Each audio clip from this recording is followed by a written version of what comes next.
You're in the Shadowlands because I need your help. What if I don't want to help you? Why would I ever want to help you?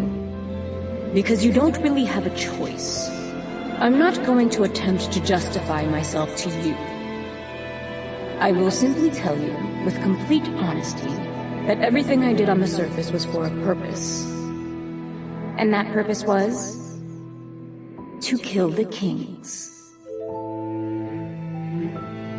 Hachette Audio presents For the Throne, Book 2 of The Wilderwood, written by Hannah Whitten, read by Inés del Castillo.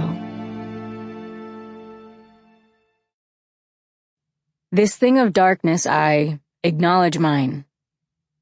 Shakespeare, The Tempest, Act 5, Scene 1. Add a second light, and you get a second darkness. It's only fair. Richard Sykin, Portrait of Frederick in Shifting Light. Mirror, mirror. 3 years ago. She couldn't sleep. That wasn't so strange. Sleep had never come easily to Neve, not even in the cradle.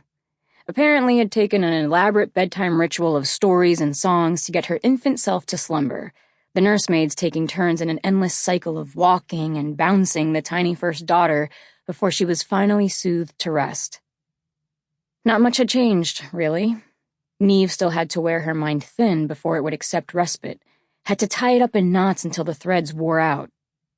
It had never really bothered her, as sleeping often seemed like a waste of time, hours that could be better spent working. Like now. Neve tapped her fingers on her comforter, filled with fine down from Riltish geese and spun with soft fibers from Carsecan looms.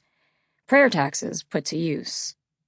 She probably had one of the most comfortable beds in Valeda, which seemed wasteful with how little she used it lately. Wasteful or not, sleep wasn't coming anytime soon. Muttering a curse, Neve pushed herself up. The floor was cold, but she didn't bother finding slippers. There was a fireplace in the library that was never completely banked. She'd be warm enough. A taper and a pewter stand and a book of matches waited on her bedside table.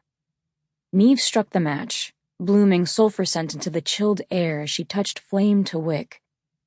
She nudged her door open quietly, careful to keep it from squeaking, and padded out into the corridor.